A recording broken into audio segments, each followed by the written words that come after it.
بسم اللہ الرحمن الرحیم السلام علیکم ورحمۃ اللہ وبرکاتہ۔ 11 کلاس انگلش میں آج ہم یونٹ 7 چوائس آف کیریئر جو واحد اللہ نے لکھا ہے اس کا گلوزری اور گرامر پڑھیں گے۔ اس میں ایک لیٹر لکھنا ہے کہ آپ فارمل لیٹر کو ہم کیسے لکھیں گے۔ شروع کرتے ہیں گلوزری سے۔ کیریئر کام پیشے کو کہا جاتا ہے an occupation undertaken for a significant period of a person's life and with opportunities for progress۔ Career وہ ہوتا ہے، یہ ایک occupation ایک پیشہ ہوتا ہے جو کہ ایک خاص پیریڈ کے لیے، ایک significant پیریڈ کے لیے ہوتا ہے ایک انسان کی زندگی میں، اور اس کے ساتھ مواقع ہوتے ہیں ترقی کرنے کے لیے، جس کو کیریئر کام کہا جاتا ہے۔ مانٹیسری سسٹم آف ایجوکیشن، یہ تعلیم دینے کا ایک نظام ہوتا ہے فار ینگ چلڈرن بچوں کے لیے، نوجوان بچوں کے لیے، that seeks to develop natural interest, اور اس کا مقصد مانٹیسری کا مقصد یہ ہوتا ہے کہ بچوں میں نیچرل انٹرسٹ جو فطری دلچسپیاں ہوتا ہے وہ پیدا کرے، ان ایکٹیویٹیز اور سرگرمیاں اس کو فروغ دیں، rather than use formal teaching methods، اور اس میں فارمل جو رسمی ٹیچنگ کے میتھڈز ہوتے ہیں اس میں نہیں استعمال ہوتے مانٹیسری میں۔ موٹیوز، محرکات، a reason for doing something، why you are doing something، then it is the motive which causes you to do something۔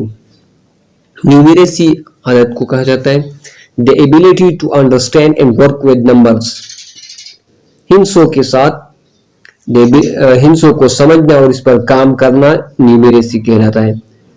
Paediatric, علم اطفال کے امراض،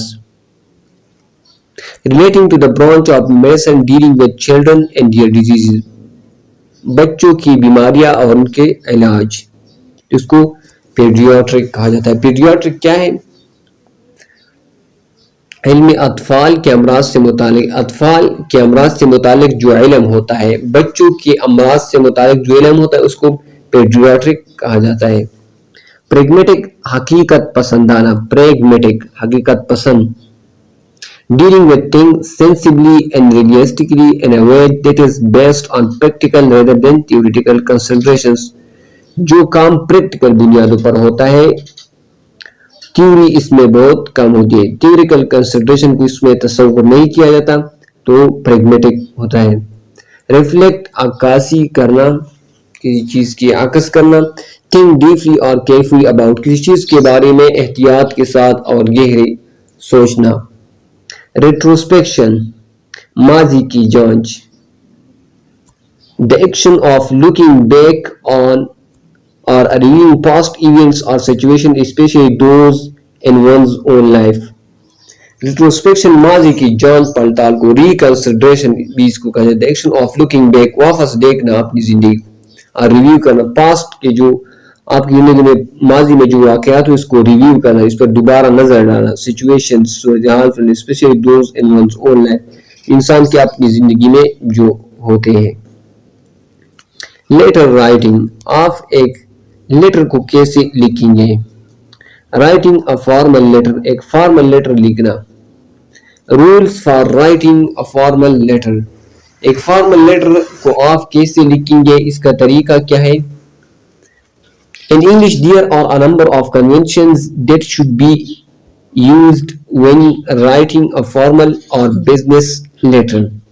انگلش میں بہت سارے اصول ہوتے ہیں کہ آپ کس طرح، کنونشنز بہت سارے ویز ہوتے ہیں، طریقے ہوتے ہیں، that should be used جس کو آپ استعمال کر سکتے ہیں when writing a formal or business letter، جب آپ فارمل ایک رسمی یا بزنس کاروبار سے متعلق خط لکھتے ہیں۔ furthermore، مزید try to write as simply as clearly as possible، جتنا سادہ اور جتنا واضح ہو، جتنا ممکن ہو اس طرح خط لکھا جائے۔ and not to make the letter longer than necessary، اور غیر ضروری طور پر خط کو لمبا نہیں کرنا چاہیے۔ remember not to use informal language like contractions، اور جو مخففات اختصار ہوتے ہیں اس کو آپ نے فارمل لیٹر میں استعمال نہیں کرنا. یہ اصول ہے. Address is your address. سب سے پہلے آپ نے اپنا ایڈریس لکھنا ہے. the return address, your address should be written in the top left corner of the letter. دائیں طرف ٹاپ میں آپ اپنا ایڈریس لکھیں گے. the letter avoid putting commas or full stops at the end of lines. اور comma یا full stop at the end of lines نہیں لگے گا, صرف ایک فل اسٹاپ لگے گا آخری لائن میں. Date, write this after your address. Address کے بعد اپنا فتح لکھنے کے بعد آپ ڈیٹ لکھیں گے. Right the month as a word, اور منتھ کو ورڈ لفظ میں لکھیں گے جیسا کہ انہوں نے لکھا ہے 10 April 2010. The address of the person you are writing. جب آپ نے ڈیٹ لکھا تو اس کے بعد آپ نے جس خط کو آپ خط لکھ رہے ہیں اس کا ایڈریس لکھنا ہے. the address should be written on the left starting below your address. اور یہ بالکل آپ کے ایڈریس کے نیچے خط تاریخ کے نیچے ہونا چاہیے سیدھی. salutation اور greeting, سلام و آداب. dear sir or madam. if you do not know the name of the person you are writing to, اگر جس خط کو آپ خط لکھ رہے وہ آپ نہیں جانتے, use this. تو آپ پھر کیا استعمال کریں؟ ڈیئر سر, ڈیئر میڈم استعمال کریں گے. It is always advisable to try to find out a name, a comma is needed. اگر آپ نیم استعمال کرتے ہیں تو پھر اس کے ساتھ کاما لگانا ضروری ہے, جیسے کہ dear mister Ibrahim. if you know the name, اگر آپ کو جس شخص کو آپ خط لکھ رہے ہیں اس کا نام آپ کو معلوم ہے, use the title. تو پھر آپ اس کا ساتھ ٹائٹل استعمال کریں گے, اس کا عنوان, mister, missus, miss, doctor etcetera, and the surname اور اس کا کنیت. if you are writing to a woman and do not know if she uses Mrs or Miss, you can use MS, which is used for both married and single women. اگر آپ ایک عورت کو خط لکھ رہے ہیں اور اس کا نام آپ کو معلوم نہیں ہے اور پتہ نہیں ہے کہ مسز ہے, مسٹریس ہے یا مس ہے, تو آپ اس کے لیے MS استعمال کریں گے, کیونکہ یہ دونوں میرڈ اور سنگل وومن دونوں کے لیے استعمال کر سکتے ہیں. نوٹ دا کاما آفٹر مسٹر ابراہیم. مسٹر ابراہیم نام کے بعد کاما لگے گا. اینڈنگ اے لیٹر, اب آپ اپنے خط کو کیسے اینڈ کریں گے؟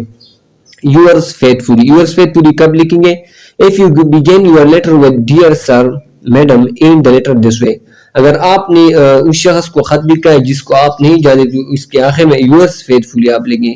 اگر آپ اس کو جانتے ہیں, اس کا نام آپ نے ذکر کیا ہے, ڈیئر مسٹر ابراہیم آپ نے ذکر کیا ہے, if you begin your letter with dear Mr. Ervine, end the letter this way.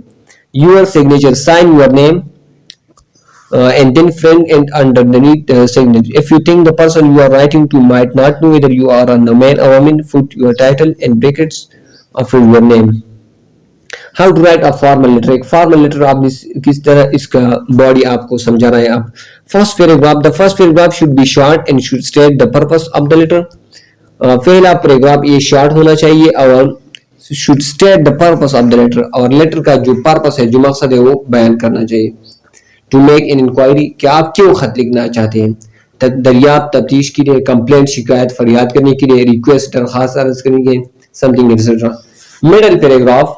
Middle paragraph میں آپ نے کیا کیا؟ The paragraph or paragraphs in the middle of the letter should contain the relevant information behind the writing of the letter. Middle paragraph میں relevant information ہونی چاہیے, متعلقہ معلومات ہونی چاہیے. Behind the writing of the letter, آپ خط کے لکھنے کی وجوہات کیا ہیں. Most letters in English are not very long. زیادہ تر انگلش میں خطوط بہت لمبے نہیں ہوتے. So keep the information to the essential. آپ نے ضروری معلومات کو صرف لکھنا ہے. اینڈ کنسنٹریٹ اور آرگنائزنگ اٹ, اور اپنی توجہ اس کو منظم کرنے پر لگاؤ. ان اے کلیئر, صاف اینڈ لاجیکل مینر, اور منطقی انداز میں. rather than expanding too much, بہت زیادہ اس کو وسیع نہ کریں. لاسٹ پیراگراف میں کیا ہونا چاہیے؟ The last paragraph of a formal letter should state what action you expect the recipient to take to refund, send you information, etc. Last paragraph میں آپ نے یہ لکھنا ہے, آپ نے بیان کرنا ہے what action you expect the recipient to take. آپ جب آپ کا خط دوسرا شخص وصول کرے گا تو اس سے آپ کیا توقع رکھتے ہیں کہ وہ کیا ایکشن لے, تو آپ نے یہ لاسٹ پیراگراف میں شامل کرنا ہے. ٹو ریفنڈ, کہ وہ آپ کو کیا واپس کرے. سینڈ یو انفارمیشن, آپ کو معلومات دے, ایٹسٹرا وغیرہ. تو یہ آپ نے لاسٹ پیراگراف میں یہ ضرور لکھنا ہے کہ آپ اس شخص سے کیا چاہتے ہیں. Example of formal letter with layout. پھر اگلے پیج پر ایک ایگزامپل دیا گیا ہے, تو آپ نے اس طریقے سے ایک خط لکھنا ہے. سب سے پہلے اپنے ایڈریس کو لکھنا ہے، پھر ڈیٹ لکھنا ہے، پھر جس شخص کو خط لکھا جا رہا ہے اس کا ایڈریس لکھنا ہے، پھر سلوٹیشن گریٹنگ ہے، اور پھر اینڈنگ دا لیٹر ہے، اور پھر سائننگ اپنا سائن کرنا ہے۔ تو یہ خط کا طریقہ تھا جو اس ویڈیو میں ہم نے تمہارا ایکسپلین کیا۔ امید کرتا ہوں اس سے آپ بہت کچھ سیکھیں گے۔ ملتے ہیں اگلی ویڈیو میں اگلے سبق کے ساتھ، تب تک کے لیے اللہ حافظ، دعاؤں میں یاد رکھیے گا۔ السلام علیکم ورحمۃ اللہ وبرکاتہ۔